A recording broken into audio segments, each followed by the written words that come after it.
늦바람 김원장입니다. 안녕하세요. 누구나 들어보고 누구나 읽어봤을 듯한 책 생텍쥐베리의 어린 왕자입니다. 이 책은 전 세계적으로 성경책보다도 더 많이 판매되었다고 하는 어린 왕자. 이 어린 왕자는 아주 얇고 간단한 스토리이지만 해석을 여러 가지로 할 수 있는 그런 책입니다. 아주 심오하기도 하고, 그리고 주옥 같은 명언들도 참 많이 나오고, 인문학적으로 풀어봐도 되지 않을까, 인문학적으로도 충분히 풀 수 있는 그런 책인 것 같습니다. 이 생텍쥐베리의 어린 왕자는 줄거리는 정말 간단합니다. 비행사의 과거, 그리고 어린 왕자의 과거, 어린 왕자가 7개의 별을 돌면서 보았던 것, 여우를 만나고, 그리고 비행사를 만나고, 그리고 죽음에 이르는 것까지. 이렇게 줄거리는 간단해서 한 2시간이면 충분히 읽을 수 있는 책입니다. 한 소년이 있습니다. 이 소년의 꿈은 화가였어요. 어른들에게 보아구렁이 이야기를 듣습니다. 그 보아구렁이는 자기 몸집보다 훨씬 큰 그런 동물들을 삼킬 수가 있대요. 놀랍지 않습니까? 그래서 그림을 그립니다. 그림을 그리고 어른들에게 묻습니다. 이 그림이 무슨 그림일까요? 모자네. 다시 그립니다. 이제는 그 보아구렁이 뱃속에 있는 코끼리를 비치게끔 그립니다. 다시 그려서 이 그림이 무슨 그림일까요? 라고 묻습니다. 그래서 어른은 쓸데없는 짓 하지 말고 수학 공부나 해. 이렇게 해서 꿈을 전환하죠. 비행사로 전환해서 비행사가 됩니다. 이것이 비행사의 과거고요. 그러면 어린 왕자는 B612호라는 작은 별에서 살고 있습니다. 그 별에는 2개의 화산, 그리고 하나의 꽃, 그리고 정말 나쁜 풀, 바오밥 나무가 있습니다. 이 바오밥 나무는 매일 아침 일어나면 정리를 해줘야 돼요. 그렇지 않으면 이 나쁜 풀이 이 별을 다 덮어버리기 때문에 눈만 뜨면 정리를 해야 된다는 거죠. 그리고 이 2개의 화산이 있는데 하나는 불 꺼진 화산이에요. 이 불 꺼진 화산을 혹시나 해서 늘 정비하고 정성스럽게 돌봐줍니다. 그리고 하나는 활활 잘 타오르는 화산이 있는데, 이 화산은 아침에 밥을 먹거나 밥을 끓일 때, 음식을 할 때, 그리고 여러 가지 유용하게 쓰기 때문에 늘 정비를 해주고 보살펴주고 굴뚝도 뚫어주고 이렇게 하는 화산. 그리고 또 하나 꽃이 있는데, 이 꽃은 장미꽃이에요. 이 별에는 이 장미 한 송이가 있는데, 이 장미는 연약한 가시 4개로 자기를 지켜야 되는 것이 너무 힘들어 보여서, 그리고 너무 아름다워서 이 어린 왕자는 이 장미꽃을 정말 애틋하게 돌봐주고 바람도 막아주고 물도 주고 얘기도 해주고 합니다. 자기 몸이 힘들고 하더라도 이 장미를 버릴 수가 없어요. 내가 아니면 얘는 바람에 넘어질 것 같고 항상 안타깝고 애처로운 그런 꽃이죠. 이 별에 있던 어린 왕자는 여러 가지 별 이야기를 듣습니다. 그래서 이제 여행을 하게 되죠.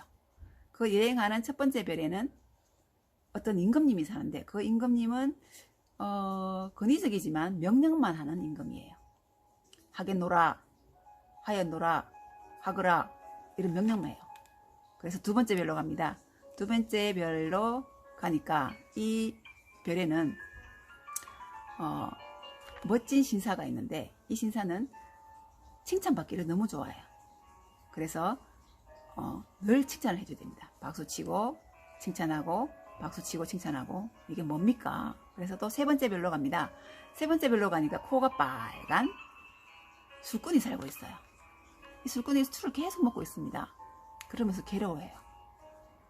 왜 이렇게 괴로워합니까? 그러면서 왜 술을 먹냐 그러니까 부끄러워서 먹는데요. 부끄러우면 술을 안 먹으면 되지요 하니까 그 부끄러움을 잊기 위해서 술을 먹는답니다. 헐, 말이 이상하죠. 그래서 다시 네 번째 별로 갑니다. 네 번째 별에는 바쁜 사업가가 있습니다. 이 바쁜 별 사업가는 눈, 코, 뜰 새 없이 앞뒤도 돌아볼 수 없이 바쁩니다. 이 별들을 가지고 부자가 되어야 되기 때문에 너무 욕심쟁이죠. 그래서 다시 다섯 번째 별로 갑니다. 그 다섯 번째 별에는 점등하는 가로등을 켜고 끄고 하는 점등사가 살았어요. 그 점등사는 1분에 한 번씩 가로등을 켜고 끄고 계속 해야 돼요. 너무 힘들다는 겁니다. 그래서 어린 왕자가 좀 쉬어 라고 얘기합니다. 하지만 안 돼. 그건 명령이기 때문에 안 돼. 그렇지만 나는 쉬고 싶어. 좀 쉬어. 안 돼. 내 몸을 희생하면서 그 전등을 계속 켜야 되는 그런 별이었습니다. 그리고 여섯 번째 별은 지리학자가 사는 별이었는데, 이 지리학자는 산과 들과 그리고 강, 사막 이런 것들을 체크하고 그리고 정리해서 책으로 만드는 그런 사람인데, 이 사람은 그 자리에 앉아서 지리학자를 하는 거예요. 그래서 이 어린 왕자가 묻습니다.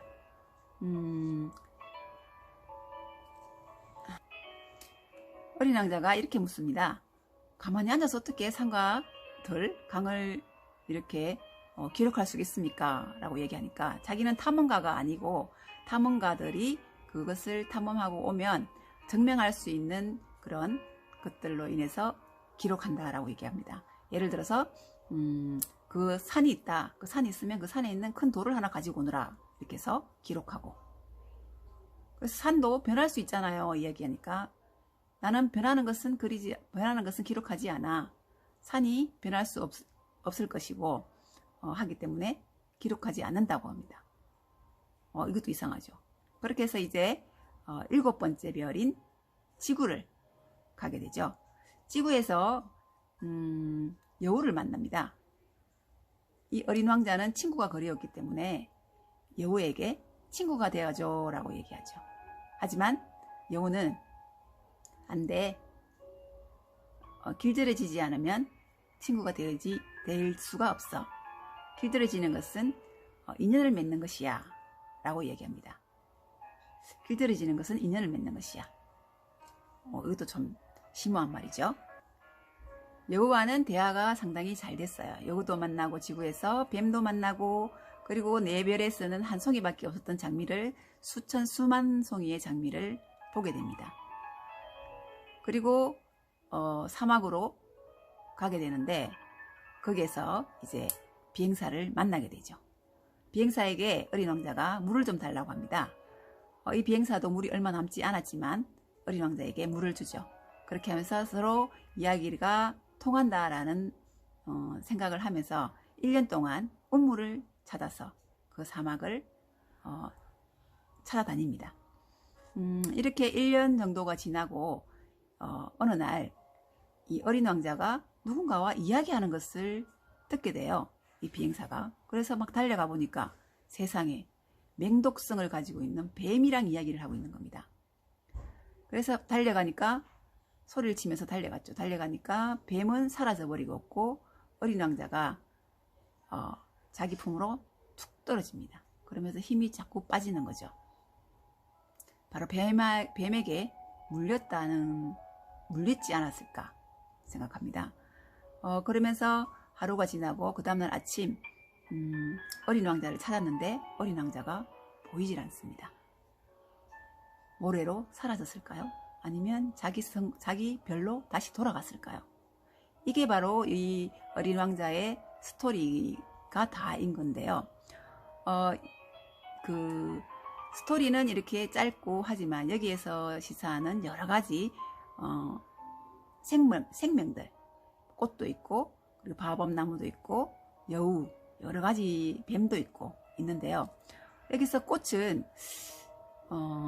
가족, 사랑하고 그리고 꼭 필요하고 한데 불편한 거, 그렇지만 내가 꼭 껴안아야 되는 거, 가족이 없으면 아무것도 될 수 없는 것, 그것이 꽃으로 표현되어 있는 것 같고요.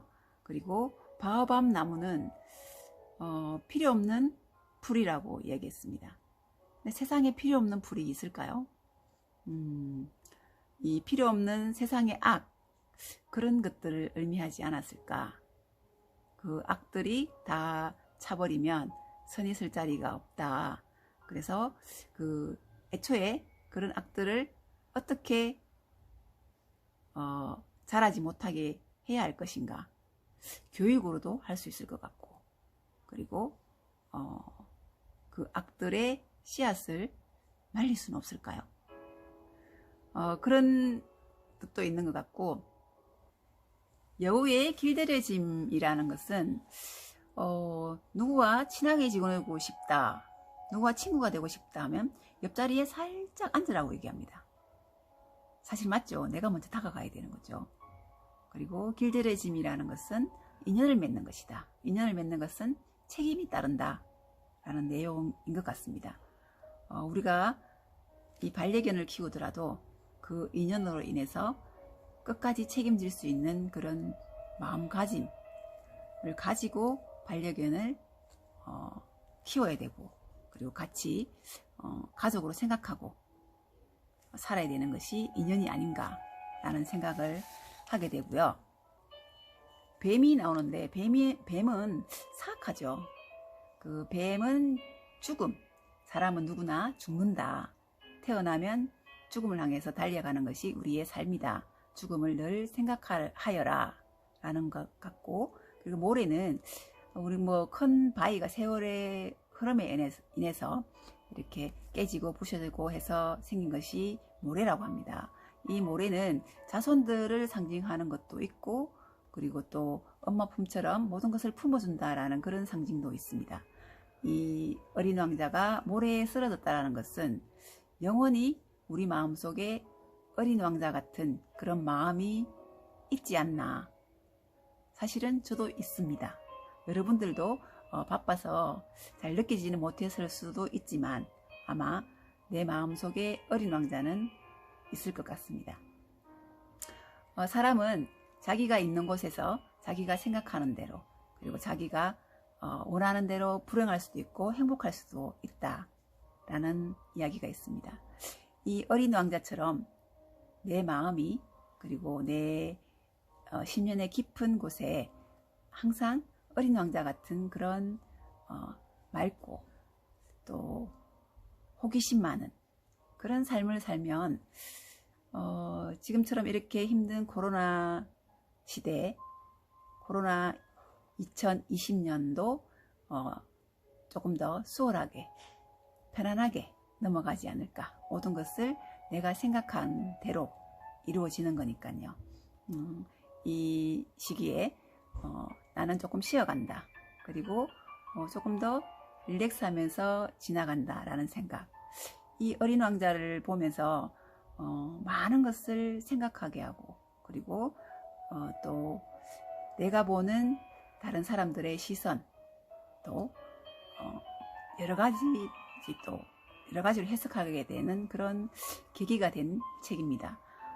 저 역시도 이 어린 왕자를 사실은 2번 읽고 리뷰했는 것을 여러 번 봤습니다. 그렇지만 아직도 해석하는 게 조금 난해하고요. 그리고 어려운 어른들의 동화책이었던 것 같습니다. 오늘은 생텍쥐베리의 어린 왕자에 대한 이야기였습니다. 감사합니다.